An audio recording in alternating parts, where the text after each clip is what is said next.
Después de esa presentación, hasta yo tengo ganas de escucharme. No, quiero dar muchas gracias por el cariño que he recibido estos días. Gracias a los pastores, al pastor Moisés, por la invitación, por abrir el espacio para compartir. Gracias por el cariño, por el trato desde el primer momento. Me han cuidado, me he reído lo que no está escrito, pero no lo voy a decir de qué, eso queda entre el pastor y yo solamente. Pero me han tratado muy bien, me han llamado a comer bien, pero lo más importante es poder ver esta iglesia, que es una iglesia preciosa. ¿Cuánto dan gracias a Dios por su iglesia? ¿Cuánto dan gracias a Dios por su iglesia? Esta es una iglesia preciosa y cuando estábamos en un momento, estábamos cantando, alabando al Señor, pues venía a mi corazón, más allá del mensaje que tengo para compartir, venía a mi corazón la palabra potencial. Potencial. El potencial es lo que una semilla encierra en sí misma. Es decir, cuando tú ves una semilla, si no conoces el potencial de esa semilla, no la tratarás como debes. Pero la semilla en sí tiene el poder de crecer, de multiplicarse, de desarrollarse. ¿Y quién puede saber cuánto fruto puede partir de una simple semilla? Nadie puede saber eso. La semilla pasa por un proceso donde es sembrada, donde se va desarrollando poco a poco. Primero es un pequeño tallo en la tierra, después va creciendo, se va fortaleciendo, se convierte en un árbol. Ese árbol va creciendo, produce ramas y luego produce fruto. Y durante muchos años, incontables años, el árbol va produciendo fruto. Y nadie sabe la cantidad de fruto que puede partir de una semilla. Eso se llama potencial. Y muchas veces nosotros como iglesia desconocemos el potencial que Dios encierra dentro de la iglesia. Una cosa es lo que tú puedes hacer, otra cosa es lo que Dios puede hacer a través de ti. Y yo cuando estábamos alabando al Señor y le daba gracias al Señor por esta iglesia y por estar con vosotros ayer y hoy, lo que venía a mi corazón es precisamente potencial. Y si tú eres capaz de poner tu vida en las manos del Señor, de ser obediente, de entregarte al Señor, como decíamos en esta mañana, de romper esquemas, de abrir tu corazón, de estar dispuesto a cambiar, a ser renovado. Si estás dispuesto a creerle a Dios, tú no puedes medir con tu mente humana todo lo que Dios es capaz de hacer a través de tu vida. Porque yo por la fe veo el potencial que Dios ha depositado en esta iglesia. Si de una sola semilla nadie puede controlar ni medir el fruto, tú imagínate de una sola persona rendida y sometida a Dios lo que Dios puede hacer solamente con una persona. Él con 12 hombres revolucionó el mundo entero. ¿Cuánto más Dios no podrá hacer cuando nosotros ponemos nuestras vidas en las manos del Señor? ¿Cuánto dicen, Señor, cuenta conmigo? Di conmigo, Señor, cuenta conmigo. Tengo una palabra y quiero usar varios textos en esta tarde. Acompáñame a Hechos, capítulo 1, porque es algo que el Señor había puesto ya en mi corazón de compartir. Hechos, capítulo 1. Quiero comenzar leyendo el versículo 8, que contiene algunas de las últimas palabras de Jesús antes de que Él ascendiese al cielo. Hechos, capítulo 1, versículo 8, dice así. Está hablando Jesús no solamente a sus discípulos, sino a sus seguidores. Recuerda que tú tienes que distinguir entre los apóstoles, los discípulos de Jesús y los seguidores. La Biblia nos enseña que habían 12 apóstoles, uno se suicidó, que fue Judas, después fue elegido Matías en su lugar para cumplir el número 12, pero después habían discípulos que seguían a Jesús. Entre ellos habían diferentes mujeres y luego habían seguidores, un grupo nutrido de gente que también seguía a Jesús. El Señor Jesús está hablando a sus seguidores y dice, versículo 8, recibiréis poder. Di conmigo, poder. cuando haya venido sobre vosotros el Espíritu Santo, y entonces me seréis testigos en Jerusalén, en toda Judea, en Samaria y hasta lo último de la tierra.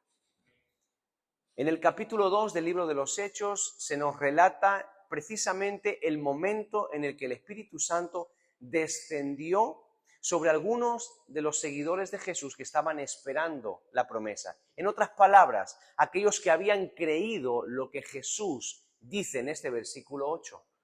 Hubieron algunos de ellos que creyeron a pie juntillas lo que Jesús había prometido.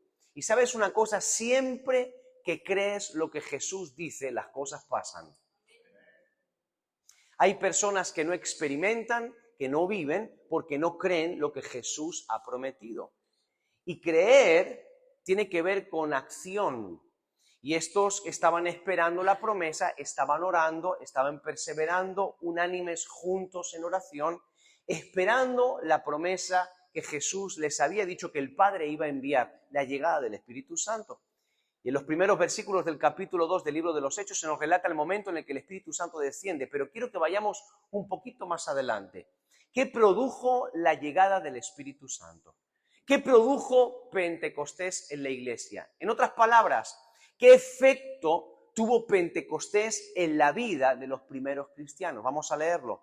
Versículo 42 del capítulo 2 del libro de los Hechos. Versículo 42 dice: y perseveraban en la doctrina de los apóstoles, en la comunión unos con otros, en el partimiento del pan y en las oraciones. Y sobrevino temor a toda persona, y muchas maravillas y señales eran hechas por los apóstoles. Todos los que habían creído estaban juntos y tenían en común todas las cosas. Di conmigo, todas las cosas. Y vendían sus propiedades y sus bienes y los repartían a todos según la necesidad de cada uno. Y perseverando unánimes cada día en el templo y partiendo el pan en las casas, comían juntos con alegría y sencillez de corazón, alabando a Dios y teniendo favor con todo el pueblo. Y el Señor añadía cada día a la iglesia los que habían de ser salvos. Mucha gente ora por la última parte del texto que acabamos de leer. Que el Señor añada más gente a la iglesia, que venga más gente a la iglesia, que se conviertan más personas. Pero para que el Señor añada más gente a la iglesia tiene que ser lo que el Señor ha dicho que debe de ser. El Señor añadía a la iglesia aquellos que habían de ser salvos, pero porque había un condicionante, y es que Pentecostés había traído una transformación completa a la vida de los seguidores de Jesús. Y cuando pensamos en Pentecostés, y nosotros nos declaramos como una iglesia pentecostal. ¿Cuántos pentecostales hay aquí? Somos una iglesia pentecostal. Creemos en la llenura del Espíritu Santo. Creemos en la vigencia de los dones. Creemos que la iglesia sin el Espíritu Santo no tiene razón de ser. Somos lo que somos, hacemos lo que hacemos gracias a la operación del Espíritu Santo en nosotros. Pero ser pentecostales no tiene que ver con hacer mucho ruido, con saltar, con dar vueltas, con revolcarse por el suelo o hablar raro. No tiene que ver con hacer cosas estrambóticas, raras, extrañas. Así es como muchas veces nos catalogan cuando nos miran por internet y uno mira vídeos de YouTube y pones pentecostal, te puedes volver loco. La Biblia me enseña que ser un pentecostal es algo mucho más profundo y mucho más poderoso que la simple experiencia. Cuando hablamos de Pentecostés nos quedamos en la experiencia solamente. Nos quedamos en el cómo pasó. Nos quedamos en el ruido, en el estruendo, en el fuego, en las lenguas. Y pensamos que Pentecostés es solamente la experiencia. Pentecostés vino con un propósito y fue transformar a la iglesia, convertir en la iglesia en el agente que iba a marcar la vida de muchas personas. Pentecostés vino para traer una transformación profunda. Y tú y yo somos llamados a ser la iglesia del libro de los Hechos. Por eso yo quiero hablarte en esta noche de la importancia de Pentecostés. ¿Cuáles son las características de una iglesia pentecostal? ¿Cuáles son las características de una iglesia llena del poder del Espíritu Santo?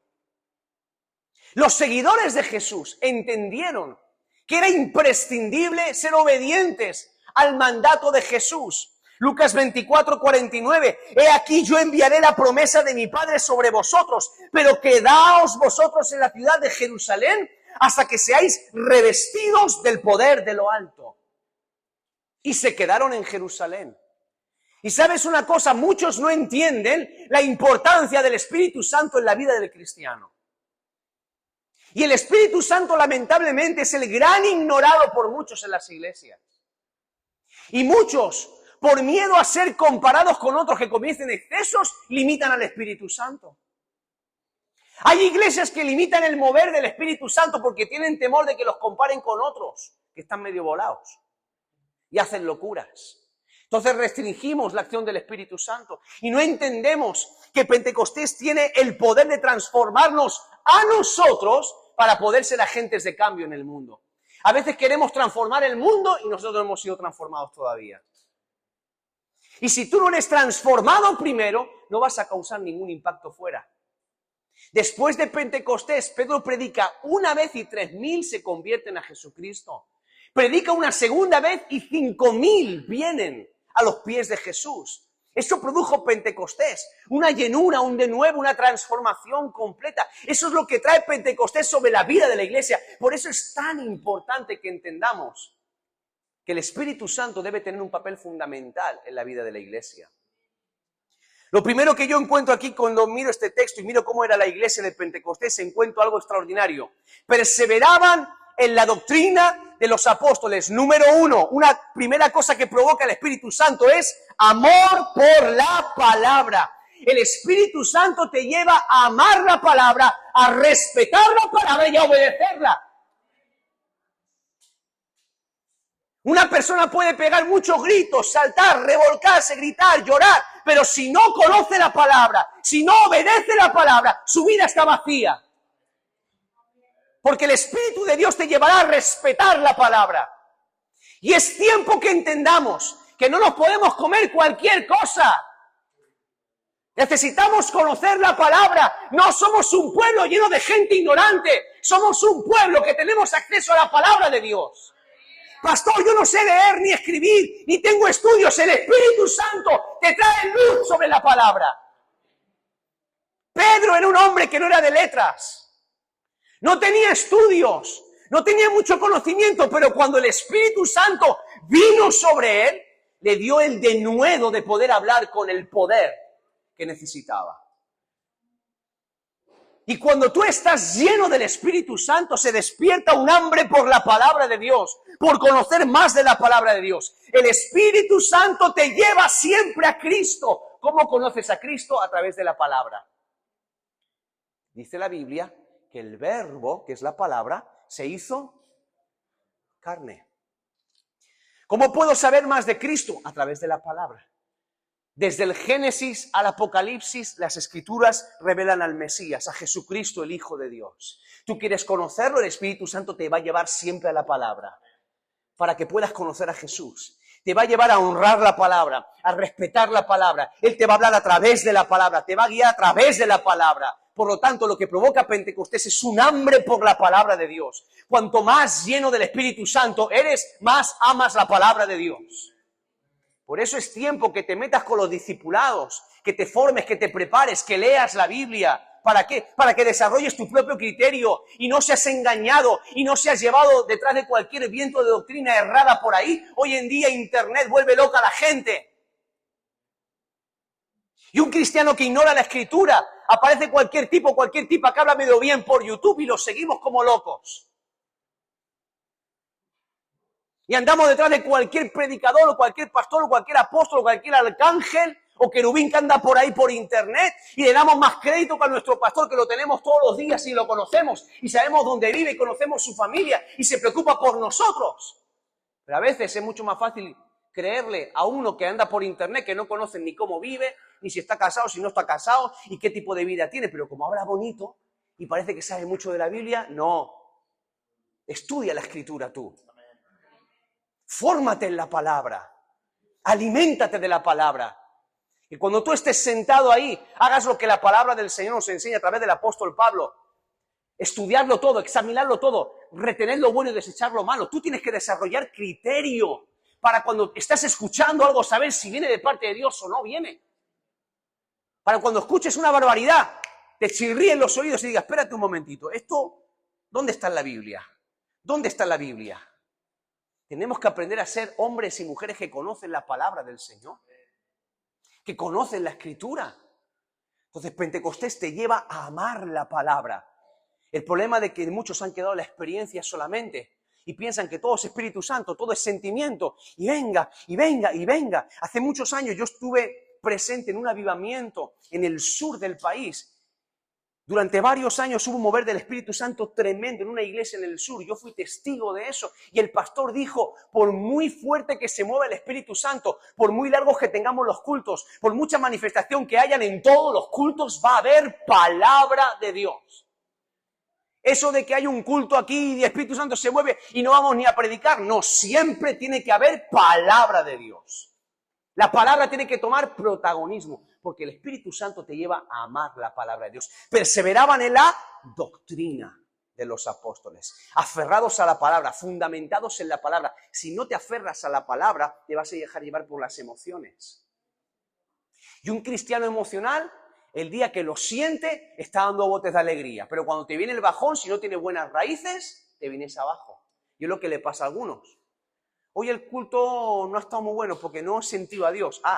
Entonces si tú no lo sientes, Dios no ha estado. Si no se te han puesto los pelos de punta, es que Dios no estaba. Entonces lo sujetamos todos a los sentimientos y a las emociones. Va a haber días que te levantes y no sientas ir a la iglesia, no sientas adorar, no siempre que venimos por aquí tenemos ganas de cantar, ni yo siempre tengo ganas de cantar. Sí, yo muchas veces no tengo ganas de cantar tampoco.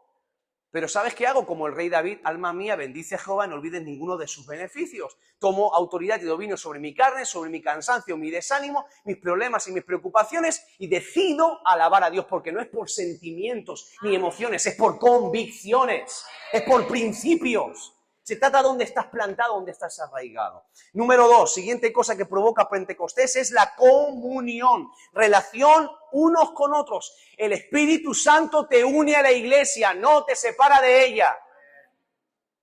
No te separa de ella. Yo es que, pastor, estoy teniendo una experiencia tan buena con el Señor. Estoy sintiendo tanto a Dios que es que yo voy y los cultos para mí no son suficientes. Si tú estás muy lleno del Espíritu Santo, amas mucho a Dios y amas mucho de Dios y te gusta mucho la presencia de Dios, pero no te congregas, eso no es el Espíritu Santo, mi amigo. Porque el Espíritu Santo te lleva a congregarte. El Espíritu Santo no te separa del cuerpo, te une al cuerpo. El Espíritu Santo no te va a separar de la cabeza que es Cristo, te va a unir más. Entonces lo que veo aquí es que Pentecostés produjo una unidad y una relación estrecha entre los creyentes. No querían dejar de estar juntos. No perdían oportunidad para estar juntos todo el tiempo. Lunes, martes, miércoles, jueves, viernes, sábado, domingo. Algunos hoy en día toman ir a la iglesia como ir de vacaciones. Un par de veces al año.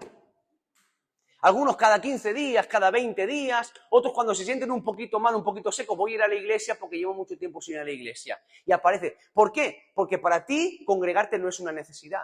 Cuando no necesitas congregarte, algo está mal. Algo está mal. Congregarte no es una obligación, es una necesidad. Y el Espíritu Santo te hace sentir la necesidad de entender que formas parte de un cuerpo, que nos necesitamos unos a otros. Pentecostés produce unidad en el cuerpo. Te gusta estar con la gente. No eres una persona llena del Espíritu Santo, no eres la que llega tarde a todos los cultos y se va antes de que termine. Una persona llena del Espíritu Santo no ve la hora para llegar antes a la iglesia. ¿Cuándo abren? ¿Cuándo está abierta la cafetería? Voy ahí, aunque no tenga un duro, voy a estar en la cafetería igual. Y voy a estar con los hermanos y comparto y hablo con uno y con otro y termina el culto y estoy con uno con otro y soy el último en marcharme porque quiero estar con los hermanos. Pastor, ¿hacemos algo mañana? ¿Qué hay mañana? No, mañana es libre. Pastor, pero yo quiero estar con los hermanos.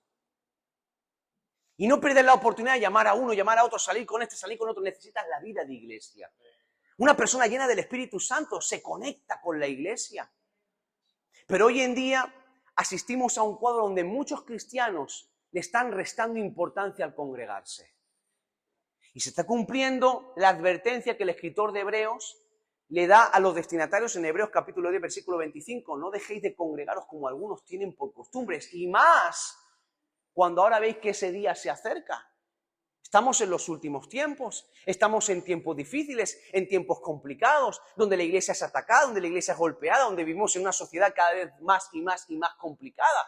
Más y más ahora necesitamos juntarnos, necesitamos estar unidos, necesitamos pasar tiempo juntos. Pero hay gente que esto no lo entiende. Es incompatible ser una persona llena del Espíritu Santo, del fuego, de la unción de Pentecostés y no estar unido a la iglesia. Eso es una anomalía. Cuando yo voy al modelo que encuentro en la iglesia, veo que el Espíritu Santo me une a la iglesia. Veo que el Espíritu Santo me une a la vida de iglesia. El Espíritu Santo hace que yo me implique, que yo forme parte. Y simplemente estar unido a la iglesia no es solamente venir, es formar parte, relacionarme, es implicarme, es sembrar mi vida en la iglesia. ¿Cuántos dicen amén? Dile que tienes a tu lado, tú formas parte de mí, yo formo parte de ti. Vamos, díselo. Siguiente cosa que produce Pentecostés es, diga conmigo, la oración. Dígalo. Diga conmigo, la oración. Bien fuerte, la oración. Otra vez, la oración. Todos los días ellos estaban orando constantemente. El Espíritu Santo te lleva a la comunión con Dios. Porque la comunión con Dios hace que la experiencia no se quede simplemente en una emoción, un sentimiento, sino hace que tu vida tenga raíces. ¿Qué te hace tener raíces sólidas? La vida de oración, tu comunión con Dios, tu relación personal con el Señor. El Espíritu Santo te llena de hambre por las cosas de Dios. Cuanto más te acercas a Dios, más te alejas de las cosas de este mundo. Una persona que está muy pegada a las cosas de este mundo es que está muy lejos de las cosas de Dios. Ambas cosas son incompatibles. De una misma fuente no puede salir agua dulce y agua amarga. No se puede servir a dos señores. Tu corazón no puede estar dividido. Dice la Biblia, el hombre de doble ánimo es inconstante en todos sus caminos. Doble ánimo. Otra versión dice, en el original, dos corazones. La palabra corazón en hebreo es lev. Lev significa centro. El hombre que tiene dos centros en su vida al final es inconstante en todos sus caminos. Nunca termina nada. Un día está aquí arriba, otro día está aquí abajo. Un día quiere resucitar muertos, otro día es el muerto que hay que resucitar. Pero cuando una persona está cerca del corazón del Señor, está lleno del Espíritu Santo, cada vez tiene más hambre por las cosas de Dios. Entonces, de manera sola y natural, tú aborreces las cosas que no agradan a Dios. ¿Cómo esperas aborrecer el mundo? ¿Cómo esperas deshacerte de las cosas del mundo? ¿Cómo esperas ir alejándote de las cosas que sabes que a Dios no le agradan sin vida devocional? Sin intimidad con Dios. Tú métete con Dios. Pasa tiempo en la presencia del Señor y poco a poco, sin tú darte cuenta, te vas a ir alejando de las cosas que a Dios no le agradan. Entonces, Pentecostés trae hambre por las cosas de Dios. Número 4, diga conmigo, número 4. Temor de Dios. El Espíritu Santo trae temor de Dios. ¿Qué es el temor de Dios? El respeto a quien es Dios y a lo que Dios dice. La Biblia dice que el principio de la sabiduría es el temor a Jehová. Es respetar lo que Dios es y lo que Dios dice. Una persona que está llena del Espíritu Santo camina en el temor de Dios. Hoy en día hay gente que ha perdido el temor de Dios.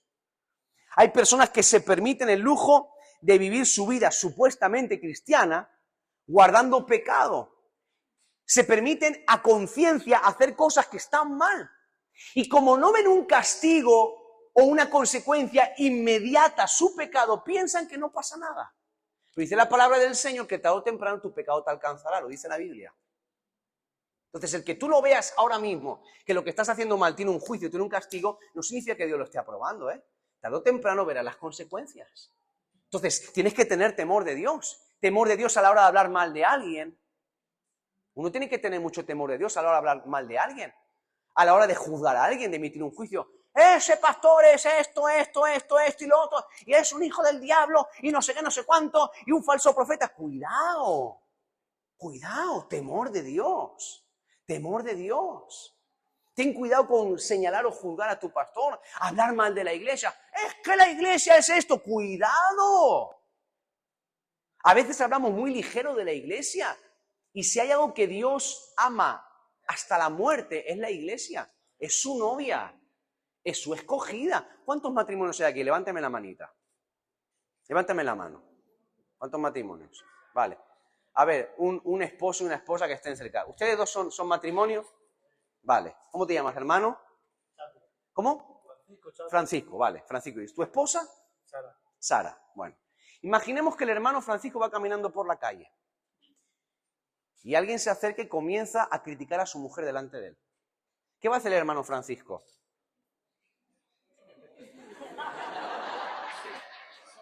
Pues eso, ¿vale? Pues eso. Ahora, ¿por qué? Porque es su esposa. Es su esposa. Y puede que el hermano Francisco conozca los errores de ella. Puede, pero es su esposa. Y la ama a pesar de los errores. Y viceversa también, porque el hermano Francisco también se las trae.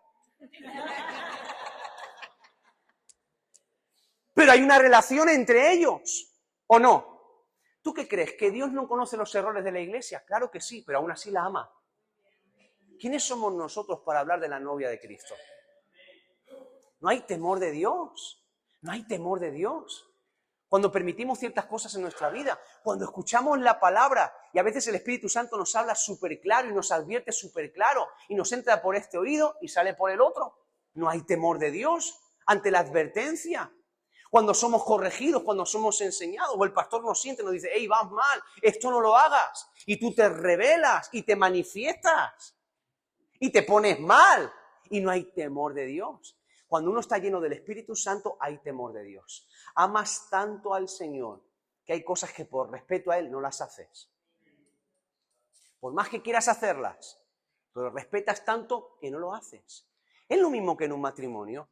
Un hombre que ama profundamente a su mujer podría mirar a otras mujeres, pero ama demasiado a su mujer como para andar mirando a otras mujeres. Una cuestión de respeto. No de temor, de respeto, de amor. El amor te lleva al temor.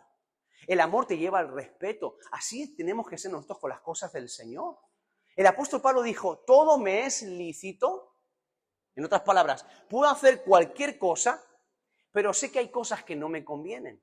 Y yo decido lo que me conviene y lo que no me conviene. ¿Cómo sé lo que me conviene? Lo tengo en la palabra del Señor.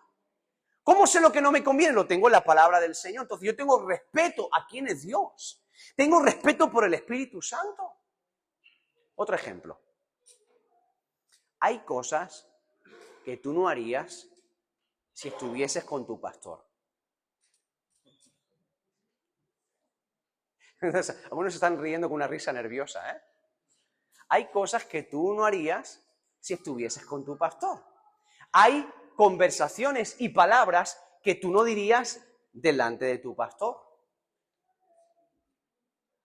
Porque le tienes un respeto. O a lo mejor no es una cuestión de respeto, es que no quieres que piensen mal de ti o que te descubran. Pues te digo una noticia. Muchos no verían lo que ven en la televisión si el Espíritu Santo físicamente se dejase ver sentado en el salón de su casa. Si tú estás sentado viendo la tele, viendo cosas que no tienes que ver, y de pronto el Espíritu Santo se hace visible, yo estoy seguro que cambiarías de canal corriendo. Si estás con algunos amigos o algunas amigas hablando de cosas que no tienes que hablar y de pronto aparece el Espíritu Santo físicamente, en persona, seguro que te callarías. ¿Has visto? ¡Qué impíos, qué paganos que son! Ahora, te tengo una noticia. Él está siempre. Amén. Pero no somos conscientes de eso, pero Él está. Pero cuando tú desarrollas el temor de Dios, tú sabes que Él está. Y entonces no necesitas verlo para respetarlo. No necesitas ver al Espíritu Santo para respetarlo. No necesitas verle físicamente para saber que está y entonces te comportas en el temor de Dios. Entonces el Espíritu Santo te llena de temor hacia lo que es Dios y hacia su palabra. Por lo tanto, es importante que aprendamos a caminar en el temor de Dios. Es importante lo que dice la palabra del Señor. Todo lo que dice la Biblia tiene su importancia. O sea, la Biblia no es para agarrarla a trozos. Hay algunos que cogen el Evangelio y lo adaptan a su forma de vida. Agarran la palabra del Señor, agarran la ley de Dios, el Evangelio, y lo moldean a su forma de vida. Entonces lo adaptan, lo personalizan. Esto es como cuando te compras un coche y lo pintas del color que quieres o lo tuneas. O algunos hacen eso con el Evangelio, lo agarran. Entonces, no, este versículo era para entonces, era para los judíos, para aquel tiempo. Esto no vale para ahora. Entonces, cogen solamente lo que les gusta del Evangelio. Lo adaptan, lo modifican y entonces viven un cristianismo modificado, alterado. Pero el Evangelio no es eso. El Evangelio te tiene que cambiar a ti. O sea, tú no puedes cambiar el Evangelio o adaptar el Evangelio a tu forma de vida. Tu vida tiene que adaptarse al Evangelio. Tu forma de vivir tiene que adaptarse al Evangelio. Es al revés. No es que de pronto yo cojo el Evangelio y lo voy a adaptar a mi cultura. No, tu cultura se tiene que adaptar al Evangelio. Tu forma de ver la vida tiene que adaptarse al Evangelio. Tu mentalidad tiene que adaptarse a la palabra de Dios. Si el Evangelio no te cambia, entonces no está teniendo el efecto que debe en tu vida. Por eso es tan importante que entendamos la importancia de la palabra de Dios, de toda la palabra de Dios. Toda la palabra de Dios. Te voy a poner un ejemplo muy claro. En todas las iglesias hay gente que no se habla con alguien. Menos en esta, claro, porque yo ya sé que aquí no, ¿vale? En todas las iglesias hay gente que no se habla con alguien. Y buscamos 20.000 excusas para justificar el que no nos hablemos con alguien. Porque soy muy malo, porque me ha hecho mucho daño, porque el Espíritu Santo está tratando en mi corazón, porque ya está en las manos del Señor, porque yo sé que en algún momento voy a arreglar las cosas y lo disfrazamos de toda la espiritualidad que queramos. Pero la Biblia me dice, si tú sabes que alguien tiene algo contra ti o tú tienes algo contra alguien, ves tú y lo arreglas. Es Biblia, lo dijo Jesús. ¿Te puede gustar más o te puede gustar menos? Puedes ignorarlo o no ignorarlo, pero dice la palabra del Señor que si tú vas a traer tu ofrenda al altar, ya sea económica o de adoración, y tú tienes algo con alguien, la Biblia dice, ve primero, arréglate con la persona y después presenta tu ofrenda, porque si no tu Padre, si tú no perdonas, tu Padre que está en los cielos tampoco te va a perdonar a ti. O dice la Biblia, no me vaya a aplaudir, no me vaya a aplaudir. Escuche. Pero esto lo sabemos todos, y luego descubrimos que hay gente que lleva 20 años sin hablarse con no sé quién, pues no me hablo con una prima, no me hablo con una vecina, porque si ese me lo cruce, como me lo cruce, ya verás tú si me lo cruzo. Pero somos cristianos, ¿eh? No, pero estoy orando para que el Espíritu Santo lo toque o la toque y venga Él a pedirme perdón a mí. Pero es que la Biblia no me dice eso. La Biblia me dice que tienes que ir tú a arreglar las cosas. Porque aunque haya sido la persona la que te ha hecho daño, aunque la culpa la tenga la persona, si tú estás mal con la persona, tu corazón está acumulando basura, te estás haciendo daño tú. Te estás atando. Igual que hay lazos de amor, de cariño, de amistad, de confianza, hay lazos de resentimiento, de rencor, de dolor. Y esos lazos te van a impedir avanzar. Entonces, y nos permitimos el lujo de levantar nuestras manos y de adorar a Dios teniendo el corazón problemas con uno, con este, con el demás, ya con este no me hablo, con esta tampoco, nada, y lo intentamos disfrazar de la mejor manera. No, pero ya, es verdad, tienes toda la razón, pastor, pero yo sé que Dios en algún momento me va a tocar y se va a arreglar todo. No. La palabra del Señor dice, si oyeres hoy su voz, no endurezcas tu corazón. Cada vez que tú decides no obedecer la palabra de Dios, tu corazón se convierte en un corazón un poquito más duro. Cada vez que tú escuchas la palabra de Dios y escuchas lo que tienes que hacer y en tu corazón dices, hoy no, mañana tienes el corazón un poquito más duro que hoy. Y si mañana sigues con lo mismo, pasado mañana lo tendrás más duro todavía. Y al final llega un momento donde te pasa lo que dice el apóstol Pedro, la conciencia queda completamente cauterizada, ni sientes ni padeces. Y el Espíritu Santo dice, ya está, no le digo nada más, allá él, un día se llevará la sorpresa y llegará delante del Señor. Cuando se muera, delante de su presencia, y dirá, aquí estoy, Padre, ¿dónde está mi mansión? Y el Señor te va a decir, ¿quién eres tú? No te conozco. No te conozco, has sido un desobediente. No me has hecho caso. Has mantenido el pecado en tu corazón. Has pasado de mi ley, has pasado de mi palabra. Y pensaste que con venir a la iglesia, con ignorar mi palabra y con coger de la Biblia lo único que te interesaba era suficiente. No funciona de esa manera. El temor de Dios nos lleva a respetar todo el consejo de Jehová. Siguiente característica de la iglesia de Pentecostés. Habían señales y maravillas. Yo creo que el Espíritu Santo sigue haciendo milagros y maravillas. Y una persona llena del Espíritu Santo no deja de creer en milagros, en señales y maravillas. Y escucha, tú y yo somos llamados a creer. Si pasa o no pasa, no es responsabilidad nuestra. No es responsabilidad tuya. ¿Tú quieres ser usado en milagros? Ora por milagros. Ora por milagros.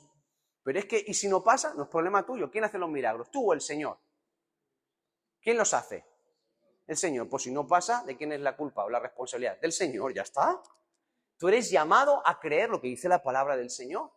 A creer en milagros, en señales, en maravillas. El problema es que nos cansamos demasiado pronto porque no vemos. Y como no vemos, dejamos de orar. Entonces pensamos y empezamos a caer en justificaciones. Ah, no, pero es que Dios solamente usa a unos pocos. Es que solamente Dios usa a personas muy concretas para milagros. Y es cierto que existe el don de milagros, el don de hacer prodigios. Eso está en la palabra del Señor. Por supuesto que hay gente que tiene una asignación especial, un don especial y un respaldo especial de parte del Señor para milagros. Pero la palabra del Señor nos enseña que el mandato es para todos los seguidores de Jesús. En mi nombre echarán fuera demonios, sobre los enfermos pondrán las manos y los enfermos sanarán. Entonces, yo creo que todo creyente es llamado a creer en el poder del Espíritu Santo, a orar por milagros, a declarar la palabra de fe, la palabra de sanidad. Por sus llagas todos fuimos curados. Y ya Dios decide si hace el milagro o no lo hace. Mi responsabilidad es sembrar la palabra, sembrar la oración. Una iglesia llena del Espíritu Santo ve el poder manifestado de Dios. La iglesia veía milagros, señales. No porque Dios estuviese más allí en aquel tiempo más que ahora. Hay gente que defiende que los milagros terminaron. Yo recuerdo hace algunos años dando clase en el seminario. Y recuerdo que un alumno, cuando estaba hablando en mi asignatura, hablando acerca de las manifestaciones del Espíritu Santo, del poder de Dios y de los milagros, él levantó su mano y dijo: yo creo que ya los milagros no son para hoy. Digo, muy bien. ¿De dónde sacas eso? Porque hay un escritor, y me dijo el nombre, que dice que ya los milagros han cesado. Digo, bueno, pero Jesús de Nazaret dijo: sobre los enfermos pondrán las manos y los enfermos sanarán. Tú me vas a perdonar, pero yo me creo más a Jesús de Nazaret que al escritor de tu libro. Y me dijo, entonces, ¿por qué en nuestras iglesias no se sana la gente ni hay milagros? Y dije, bueno, será en la tuya, pero en la mía sí que pasa.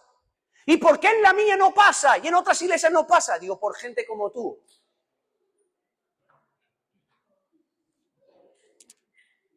Porque el Espíritu Santo está igual.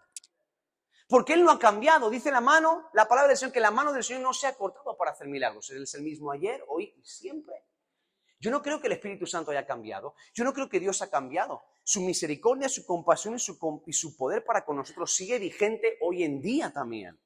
Pero uno tiene que creerlo y caminar en esa evidencia, caminar en esa palabra. Siguiente señal. Dice la Biblia que todos ponían todo lo que tenían en común. Todos vendían sus propiedades, vendían todo lo que tenían, lo traían a los pies de los apóstoles y ponían todas las cosas en común. Una de las características de la llenura del Espíritu Santo en la vida de un creyente es la generosidad. La generosidad. Y ahora, con el permiso del pastor, voy a hablar acerca del dinero. ¿Sabes que uno de los temas de los que más habló Jesús fue el dinero? Te voy a hablar acerca del dinero. Tenemos un problema a la hora de entender lo que son finanzas dentro de la iglesia. Porque haya gente que cometa excesos con este tema, nosotros no podemos dejar de enseñar, de creer y de vivir los principios que encontramos en la palabra de Dios en cuanto a finanzas. El principio de ofrendar, el principio de dar nuestro diezmo al Señor. El diezmo es obediencia. Obediencia. ¿Por qué tengo que diezmar? Dios no necesita tu dinero, tú necesitas diezmar. ¿Por qué? Porque cuando diezmas aprendes a ser obediente. Pero pastor, el diezmo es del Antiguo Testamento. Lea la Biblia. El diezmo es anterior a la ley. Abraham dio sus diezmos y Abraham es anterior a la ley. Por eso le dije que es importante conocer la palabra. Dice la Biblia que la ley era tipo, sombra y figura de lo que había de venir. Es decir, la ley es el mínimo, es la base. A partir de la ley nosotros vamos más allá. Dice la Biblia que habían 10 mandamientos en el antiguo pacto, pero dice Hebreos, ahora la ley está escrita en vuestros corazones. ¿Qué significa eso? Que ahora nosotros no nos regimos por una tabla con 10 mandamientos o con las 600 y pico leyes que tenían los sacerdotes o el pueblo de Israel. Ahora es el Espíritu Santo en nosotros el que nos guía a toda la verdad, el que te enseña que está bien y que está mal. Es decir, nosotros antes, con el antiguo pacto, teníamos un tabernáculo. Ahora cada uno de nosotros tiene acceso a la presencia del Señor. Antes había un templo físico, ahora tú eres el templo del Espíritu Santo. Antes solamente un hombre una vez al año podía entrar en la presencia del Señor. Ahora por Cristo todos nosotros podemos entrar en la presencia del Señor. Antes era un cordero que era sacrificado. Ahora en el nuevo pacto es un único sacrificio, el cordero perfecto, santo, puro y sin mancha, que pagó por todos los pecados de toda la humanidad. Antes era el 10%. Cuando nos vamos al nuevo pacto, encontramos que la iglesia daba todo. Entonces yo muchas veces le digo a los hermanos que tienen problemas con el diezmo, es que pastor, es cosa del Antiguo Testamento. Y digo, tienes razón. Vámonos al Nuevo Testamento entonces. Amén, hermano. Sí, vámonos al Nuevo Testamento, porque estamos bajo la gracia. Claro que sí, hermano, estamos bajo la gracia. Vámonos a la iglesia del libro de los Hechos. Y vamos a ver qué dice del dinero. ¿Qué pone ahí, hermano? Pues todo lo que tenían. ¿Qué hacían con todo lo que tenían? Lo vendían.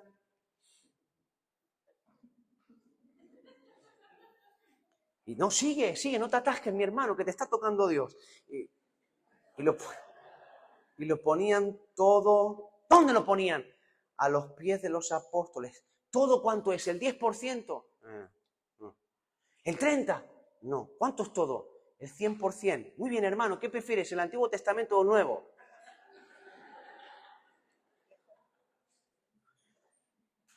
Hombre, dicho de esa manera, nos quedamos en el Antiguo, ¿verdad, hermano? Amén, pastor. Nos quedamos en el Antiguo. Porque realmente el que te dice, no, pero ¿por qué hay que dar el 10%? ¿Por qué tiene que ser el 10%? Es verdad, no tiene por qué ser el 10%. Puede ser el 15%, puede ser el 20%, puede ser el 30%. Puede ser el 40, puede ser el 50, el 10% es lo mínimo que te exigía la ley. Ahora que estás bajo la gracia, la ley tiene que ser lo mínimo, es sombra, tipo y figura de algo más excelente que había de venir. ¿Me va siguiendo? ¿Lo está entendiendo? Y es obediencia. ¿Pero por qué tengo que dar una cantidad cada mes? Porque Dios quiere probar tu obediencia, porque te mata la autosuficiencia. Porque Jesús dijo, la raíz de todos los malos es el amor al dinero. Al final se trata de quebrantar. Es que ¿por qué tengo que dar el 10%? Porque tú tienes que desprenderte. Todo lo que tengo es tuyo, Señor. Mentira, te cuesta más. Porque eres de la Virgen del puño cerrado. Obediencia cada día. Fidelidad, obediencia a Dios. La ofrenda, ¿qué es? Gratitud. Ah, no, si yo diezmo no ofrendo. La ofrenda es gratitud. Tu agradecimiento a Dios se ve reflejado en la ofrenda. Pero a veces para Dios damos lo peor. Lo peor. Ahora, no tenemos ningún problema en gastarnos 30 euros en un pantalón, 50 euros, irnos a cenar y gastarnos una pasta porque aquí se come muy bien y aquí aunque cueste el plato 25 o 30 euros, ahora que diga el pastor hermano, vamos a dar todos 30 euros para misiones. ¿Por qué tengo que dar 30? Rebeldía. No, yo a Dios sí, pero es que me lo está pidiendo el pastor. ¿Y cómo te piensas que Dios te va a pedir? ¿Cómo te piensas que Dios te va a pedir? A través de la gente. Y a través de la gente. Lo que pasa es que eso nos confronta. ¿Por qué? Porque uno quiere dominar sobre sus finanzas. Y yo tener el control. Y muchos de ustedes no prosperan porque no siguen los principios de la palabra del Señor. Y se pueden hartar de orar. Ya puedes mojar la tarjeta de crédito en aceite. Puede echarle sal a la cartera, reprender a los espíritus de miseria, de escasez, de pobreza, lo que tú quieras. Pero hasta que no seas obediente a la palabra del Señor, no vas a ver el cielo abierto, porque es un principio bíblico.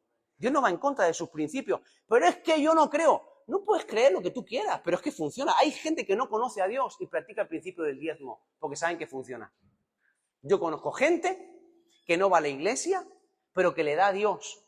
Y prosperan. ¿Por qué? Porque es un principio que Dios dejó establecido. Eso mata tu orgullo, mata tu autosuficiencia. Le demuestras a Dios que realmente Dios puede contar con lo tuyo.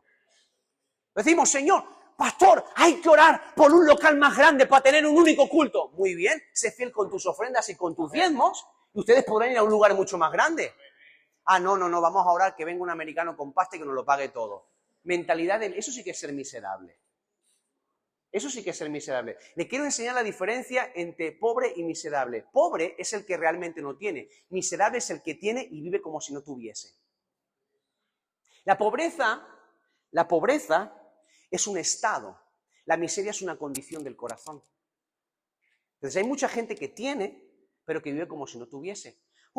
Pastor, estoy muy mal este mes, estoy fatal, ora por mí, estoy pasándolo mal. Y a lo mejor tienes un colchón de 7, 8 mil euros guardado en el banco, pero no tienes. No se puede, pastor, no se puede. Nos gusta tanto dar pena. Y esto es algo muy español, muy nuestro, ¿eh? Esto es algo muy... Que nadie se entere que tengo dinero, que nadie se entere que tengo pasta, que nadie se entere que es mejor dar pena, es mejor pensar que todo el mundo piense que no tengo, pero realmente tienes. Cada mes tienes el sustento en tu casa, tienes comida, pagas tus facturas, te puedes permitir ciertas cositas que otros a lo mejor no se pueden permitir, pero tú andas llorando diciendo que no tienes, pero tienes realmente. Dios está siendo fiel contigo. Eso sí, todo lo que tengo le pertenece al Señor. Mentira, porque no le das. Y si le das, lo que te sobra muchas veces. No tenemos problemas para sembrar en este mundo y en nosotros mismos, pero para el reino de Dios, por eso te hablé del potencial. ¿Te imaginas que toda la iglesia, todos, fuésemos fieles con nuestros diezmos? Las finanzas de la iglesia se multiplicarían. Se podría invertir en proyectos sociales, se podrían hacer tantísimas cosas. Pero lo fácil es decir, no, Señor, oro para que tú proveas a la iglesia, que tú toques el corazón de mi hermano y de mi hermana para que ellos den, Señor. Para que venga la provisión. No. Yo recuerdo un pastor que dijo a la congregación, hermanos, llevamos meses orando por el $1.000.000 que necesitamos para construir el templo. Y el Espíritu Santo me ha hablado en esta mañana. Y la iglesia, amén, gloria a Dios. Y ya Dios me ha dicho dónde está ese $1.000.000. La gente, amén. Le voy a decir dónde está. Está en sus bolsillos, iglesia. Se fueron los aménes, los gloria a Dios y los aleluya. El potencial. Entonces yo estoy lleno del Espíritu Santo, amo la obra, amo la casa del Señor. Mi vida entera le pertenece al Señor. Creo que fue Barty ayer que dijo, o esta mañana, que dijo que lo último que se convierte del cristiano es el bolsillo, algo así, dijo. Hay que romper con eso. Tenemos que aprender a ser un pueblo generoso, que sabe honrar el nombre del Señor. Y que no damos lo que nos sobra, no es que voy a dar lo que me sobra porque después que me quiero ir al bocata ese, a comerme un cré. Y entonces no me va a dar.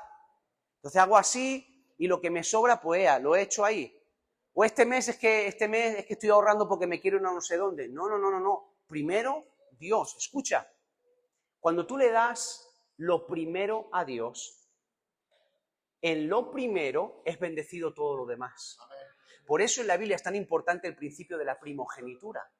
Por eso los papás consagraban al primer hijo a Dios, porque en esa consagración toda la familia era bendecida. Por eso dice la palabra del Señor que Cristo es el primogénito de la creación y nosotros somos bendecidos y hemos sido hechos aceptos en el amado. Tú y yo somos bendecidos en el primogénito. Cristo, que es el primogénito, nos bendijo a todos nosotros. Ese es el principio de darle a Dios lo primero. Buscar primero el reino de Dios y su justicia y todo lo demás vendrá por añadidura. Es importante que aprendamos generosidad. Y la generosidad no se demuestra cuando uno tiene mucho, se demuestra cuando uno tiene poco. Cuando tenemos mucho, es fácil ser generoso, pero ahí uno no es generoso, uno está dando de lo que le sobra. La generosidad se manifiesta cuando uno tiene poco. Ahí es donde el generoso se manifiesta de verdad. ¿Cuántos dicen, Señor, yo quiero ser generoso? Ahí lo llevas, pastor. Siguiente cosa que produjo el Espíritu Santo en la iglesia: misericordia y compasión por los demás. Fíjate que todos estaban atentos a las necesidades de los demás. Había una compasión. En otras palabras, había empatía, había un compromiso hacia la necesidad. Esto no es que veo algo y ya alguien lo hará. El hermano está pasando un mal momento, ya alguien lo va a hacer. Hay un papel en el suelo, ya alguien lo recogerá. ¿Hace falta hacer esto? Bueno, seguro que alguien dirá, somos muchos en la iglesia. ¿Sabe la cantidad de gente que a mí me viene y me dice, pastor, a mí me gustaría servir? Pero yo veo que aquí somos muchos, ya hay mucha gente que sirve. Yo digo, no sabes nada. Cuanto una iglesia crece más manos hacen falta para trabajar, más grande la necesidad. Entonces, la llenura del Espíritu Santo te lleva a fijarte en la necesidad de los demás. En otras palabras, ser el reenfocado. Una persona que no está llena del Espíritu Santo se va a estar mirando todo el tiempo a sí misma. Mirando su problema, sus circunstancias, sus momentos difíciles. Y tú sabes que somos expertos muchas veces. Hay gente que es experta en resaltar sus problemas, ¿o no? ¿Te ha pasado que hablas con alguien y le dices, estás en una conversación y dices, tengo un dolor de espalda y te empiezas, a mí sí que me duele la espalda? ¿Te ha pasado o no? Y tú le dices, bueno, sí, es que estuve en el médico esta semana y me dice que posiblemente tengo una hernia. Yo tengo tres.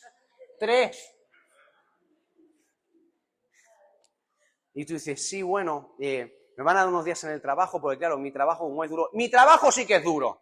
Y te dan ganas de, pues, ya está. Me parece una competición eso, a ver quién tiene el problema más grande. Hay gente así. La desgracia que tú le compartas, te va a compartir una desgracia mayor. Siempre es el más desgraciado que hay. ¿O no? ¿Conoces a gente así o no? Claro. Cuando una persona no está llena de Dios, está todo el tiempo mirando sus problemas, recreándose en sus problemas y desarrolla un espíritu de victimismo. Lo mío es lo peor, mi problema es el más grande, mi enfermedad es la peor del mundo, mi familia es la más necesitada, yo estoy mal. Y entonces reclama la atención de todo el mundo. Pero cuando una persona está llena de Dios, deja de mirarse a sí mismo y empieza a mirar lo que Dios mira.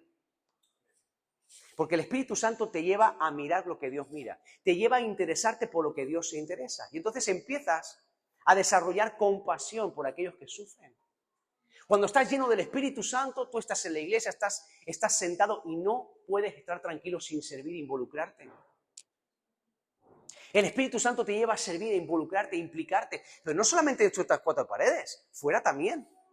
Tú estás en tu trabajo, en tu vecindario y ves a alguien que está pasando necesidad, pasando un mal momento y no puedes quedarte indiferente. ¿Recuerdas Pedro y Juan cuando iban a orar? ¿Se acuerdan o no la historia? Antes de Pentecostés. La historia nos dice que todos los días ponían a este hombre que era cojo de nacimiento siempre en la puerta llamada la Hermosa en el templo. Todos los días. Es decir, Pedro y Juan estaban hartos de ver a ese hombre. Y lo veían cojo, necesitado, hecho polvo, reventado. Pero viene el Espíritu Santo sobre ellos, los llena y entonces se despierta algo en el corazón. No es que de pronto el cojo les llamó la atención, sino que ellos directamente lo miraron y le dijeron, míranos. No tengo ni plata ni oro, pero lo que tengo te doy en el nombre de Jesucristo, levántate y anda. Y fue sanado en el instante. Porque el Espíritu Santo los llevó a mirar con compasión a los que tenían alrededor. El Espíritu Santo te sensibiliza a la necesidad que tienes alrededor. Y eso es maravilloso, porque sabes una cosa, el pastor, los líderes, los pastores, los ministerios de la iglesia, no pueden atender a toda la necesidad. No pueden atender toda la necesidad. Eso es trabajo de la iglesia.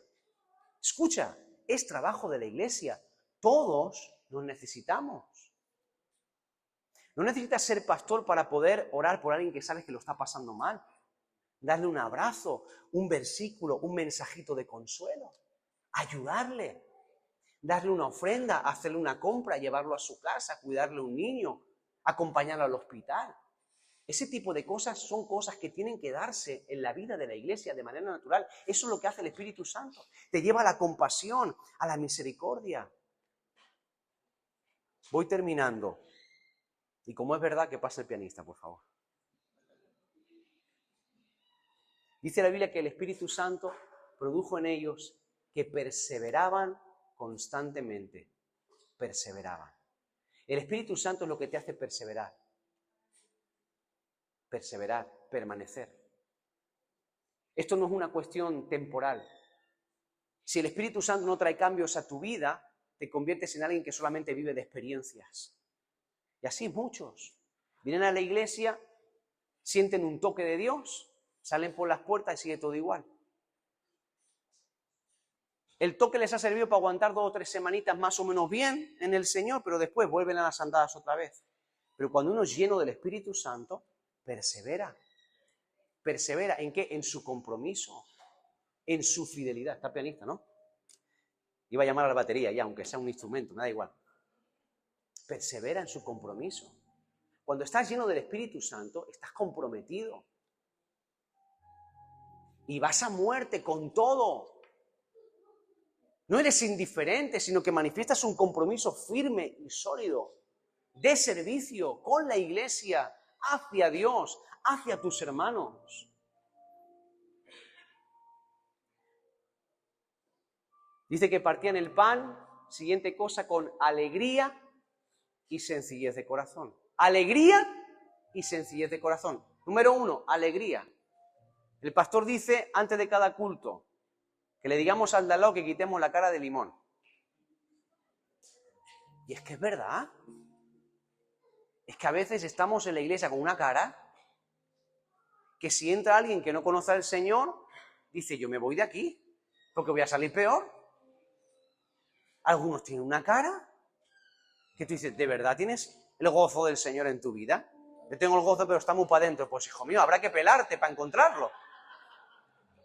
Habrá que pelarte para ver si encontramos el gozo ahí dentro. Está muy escondido, muy enterrado. Pero había alegría. ¿Por qué? Porque la alegría no depende de las circunstancias que yo vivo. Tiene que ver con las convicciones del alma. El apóstol Pablo dijo, yo he aprendido a estar contento, a ser feliz cuando tengo mucho y cuando tengo poco. Y tú sabes que Pablo vivió buenos momentos, pero también vivió muy malos momentos. Pero su gozo y su alegría no faltaron. Pero es que te lanzo otro versículo que te va a volar la cabeza. Jesús, por el gozo puesto delante de él, sufrió la cruz menospreciando el oprobio. Y dice la Biblia que él fue ungido con óleo de alegría.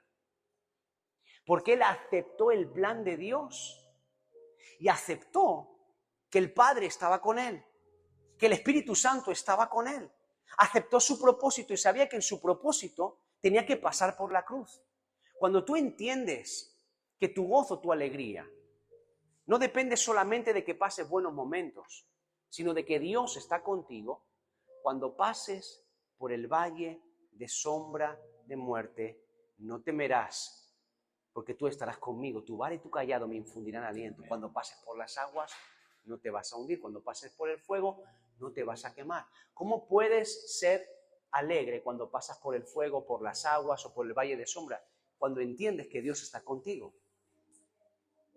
¿Cómo puedes estar alegre en medio del desierto cuando entiendes que el desierto es un lugar de paso, de tránsito solamente?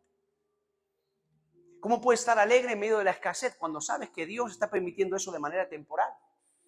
Y que tu gozo no depende si tengo más, tengo menos, si me va todo bien o no me va bien, si tengo trabajo, si no tengo trabajo, si las cosas van bien en casa o no van bien en casa. Mi alegría depende de saber que Dios está conmigo, que Él ha salvado mi alma, que Él ha perdonado mis pecados, que soy amado, que soy aceptado por Dios. Y eso trae alegría a mi vida. Qué bonito es cuando nos juntamos un domingo o un día de culto y juntos compartimos la alegría de ser hijos e hijas de Dios. Todos tenemos problemas, todos tenemos momentos difíciles, pero lo que nos une es saber que somos hijos de Dios y que Él está con nosotros. Y eso tiene que traer alegría al corazón. Eso es maravilloso. Tenemos que aprender a desarrollar más la conciencia de eternidad. Saber que este mundo es temporal, que son 80 o 90 años que puedes vivir aquí comparado con toda una eternidad. ¿Vale la pena vivir teniendo los ojos puestos en la eternidad? Y dice la Biblia que ellos compartían con alegría y con sencillez de corazón. Y esto a mí me encanta, la sencillez de corazón. Somos muy complicados. Somos muy complicados. Mira qué tienes a tu lado. Mira qué complicado que es. ¿A que sí? ¿A que sí? Claro.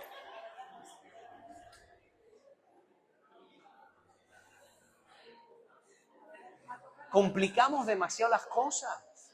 De verdad. Escucha. Hay que ser más sencillo. Hay que ser más sencillo. Complicamos demasiado las cosas. ¿Y por qué tiene que ser esto de esa manera? Hay que ser más sencillo. ¿Y qué problema hay? ¿Y qué problema hay? Rollos, discusiones. Pues entro por la puerta de la iglesia y el pastor ha hecho así y no me ha querido mirar. Y la pastora ni te cuento.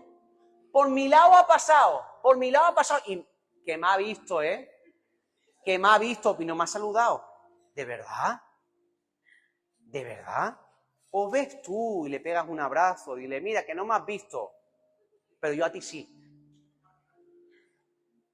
Y cerramos una brecha, tantas tonterías, de verdad. ¿Y por qué han dicho esto? Y no sé qué. Y intentamos, de verdad, esta funciona demasiado rápido a veces. Somos muy complicados. Hay que ser más sencillos.